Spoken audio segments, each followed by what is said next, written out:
The trifle is drenched with enough sherry to stun a regiment, the turkey is bronzing, the cranberries are sauced, the sprouts are bubbling, the pigs are in their blankets, the gravy is glossy, and the stuffing is coming along nicely.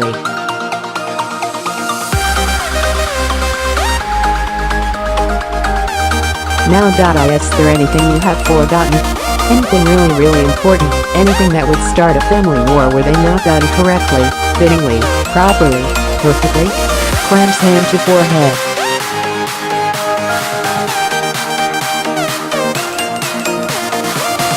The roast potatoes.Now is the time to raise a tiny toast to the roasties, those crunchy hunks of carb heaven that are an integral part of Christmas lunch.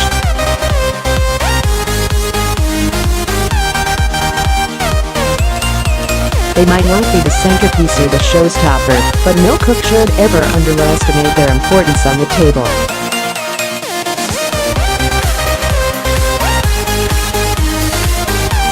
Devotees have a vision, an ideal of excellence, a clear notion of how they like them.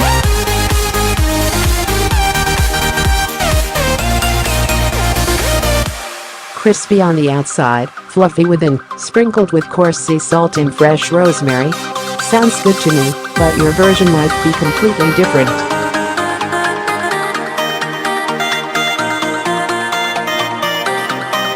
Each family establishes its own Christmas customs and conventions, where the recipes are already decided, and as much a part of the festivities as a tangerine in the toe of a sock.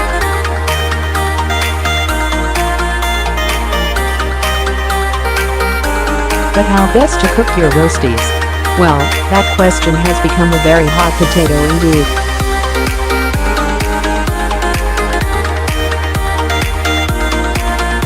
It used to be so straightforward. Select your spud, parboil, a roughen the edges, roast in oil or dripping, serve, eat.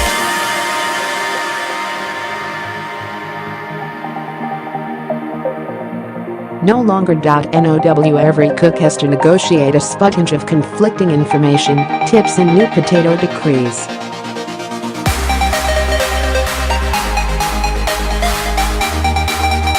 There are techniques to master, complicated timings to get to grips with, and special products to buy.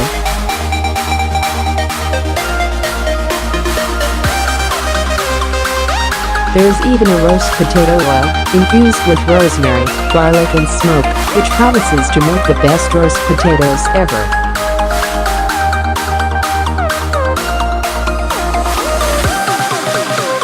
Elsewhere, everyone is sticking their or in.Add turmeric, they say.Try shavings of orange zest.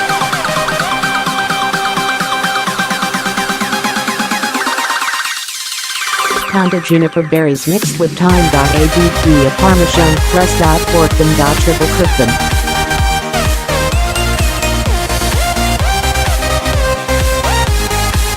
Wing them around a skewer into a spiral shape.Nigella tosses hers in semolina.Michael lets his sitting cold olive oil.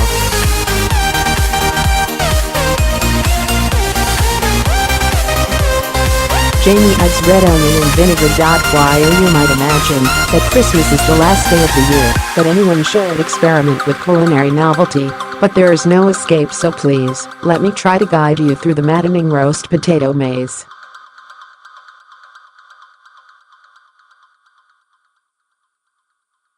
Once upon a time there was consensus on potato selection.Go floury, or go home.The top choice seems to be Maris Piper, but King Edward, Yukon Gold, Rooster and the rest are just fine.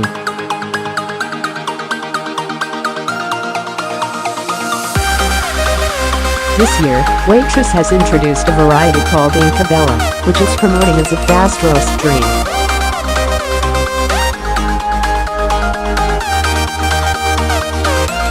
Jamie Oliver has gone totally tonto, choosing a waxy variety for his Christmas black potatoes, which are roasted in balsamic vinegar, more of which later.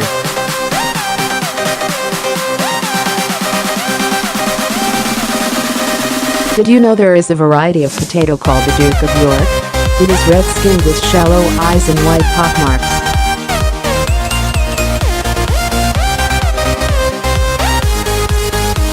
As it gets older it hardens, and crazies.If left in the ground to mature fully, it can get quite large.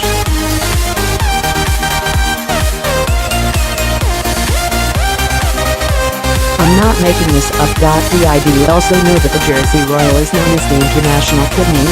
Do not use these or your roasties will be sad and wrinkled, like a plate of octopus kneecaps.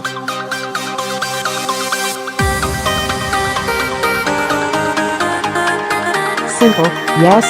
Potato meat water, liquid meat solid, saucepan meat heat.Y.No 2 professional chefs, or cooks can agree on this first step to roast potato perfection.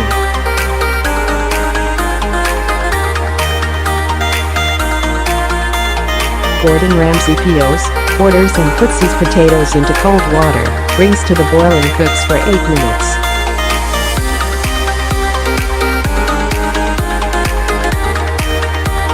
Jamie Oliver puts his in boiling salted water for 10 minutes. Heston cooks his for 20 minutes, with a muslin bag full of the potato skins to add flavor.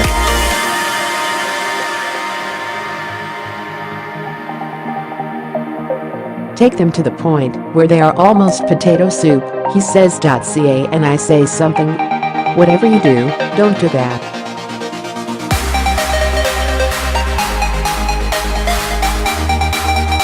Very cuts into even-sized pieces, covers with cold water and boils for 5 minutes.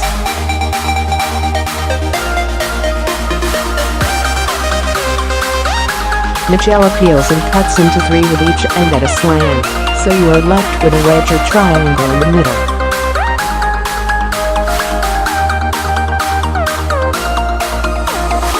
Don't overthink it, darling. She starts off cold, and then boils for 4 minutes, which doesn't surprise anyone.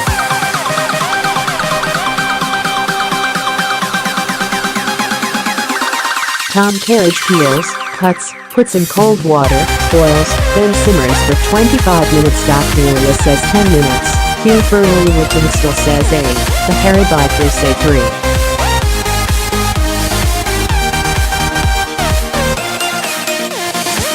So, clear as Spud.Yo. Whatever works for you. Delicious, but I just can't do it, having been fully indoctrinated by the saturated fad mafia.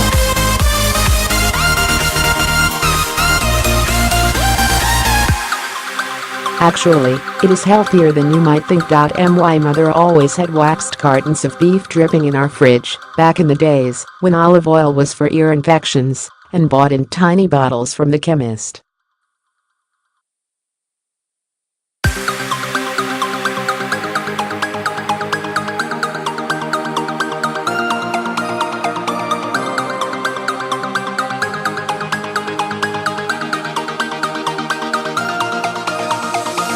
Goose fat has a high smoke point and a great flavor, but don't use too much, or it will make your potatoes go soggy.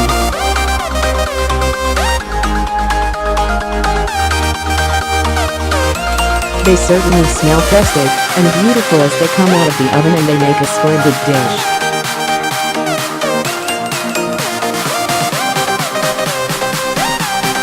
All the savory qualities of goose fat, but it's lighter, gives a crisper finish and a deeper golden skin, exactly what you want.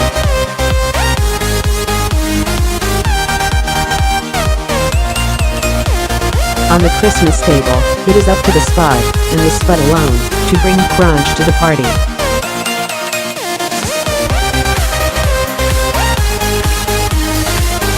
That will not let you down. The number 1 choice of clean-eating queens. The coconut oil is not as healthy as their breathless reports will have you believe.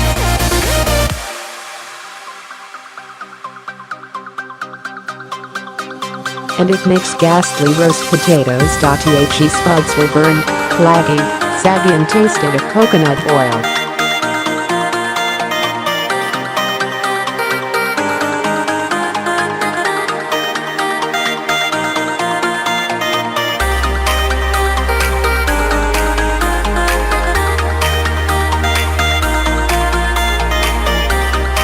A roast potato cooked in vegetable oil is dull indeed. It will crunch, but it will taste of little, and leave your mouth feeling slightly oleaginous.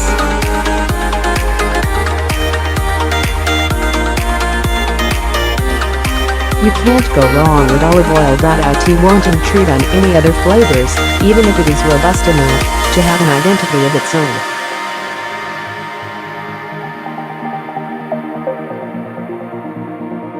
You can make your olive oil roasties as crispy or as soggy as required. A classic, safe choice that will offend no one.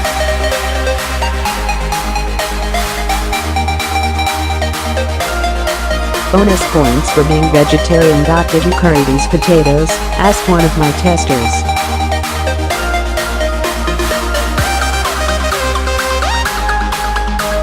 No, but I could see where he was coming from. Smoke is the dominant flavor in this oil by Ross & Ross, which is also infused with rosemary and garlic.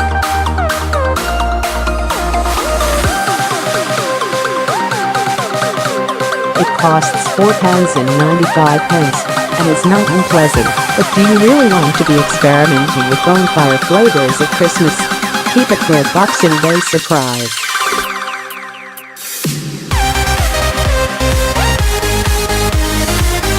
The way mothers used to make them. Potatoes are parboiled, then roasted in the oils and juices around the turkey.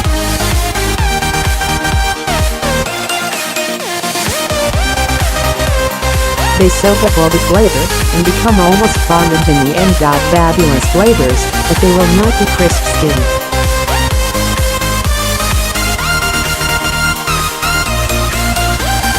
A good choice.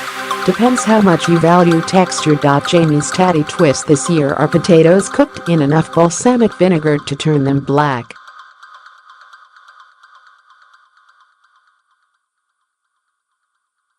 Use cheap balsamic, he says, even though there is no such thing. The cheapest I could find was a waitress-owned version for £6.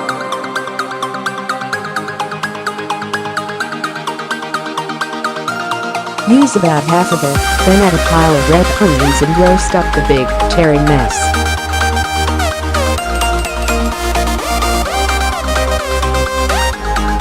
It might work with a ham, or perhaps roast pork. Eat turkey?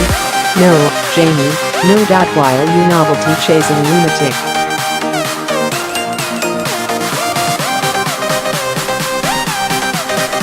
Peel potatoes, quarter, rinse out starch. Bring a saucepan of water to the boil, add salt and a couple of smashed garlic cloves.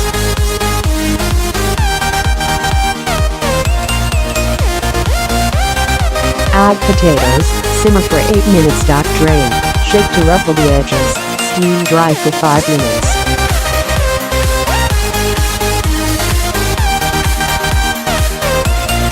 Heat fat in the oven. Take out the tray, place it on a medium hot, and, working quickly and carefully, turn each potato in the hot liquid.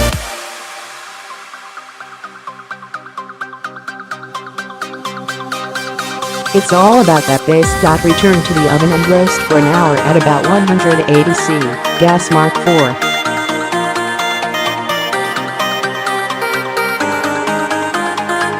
Turn halfway through, add rosemary and garlic, return to oven. When cooked, drain and shuffle about in a bowl or plate lined with a new J cloth.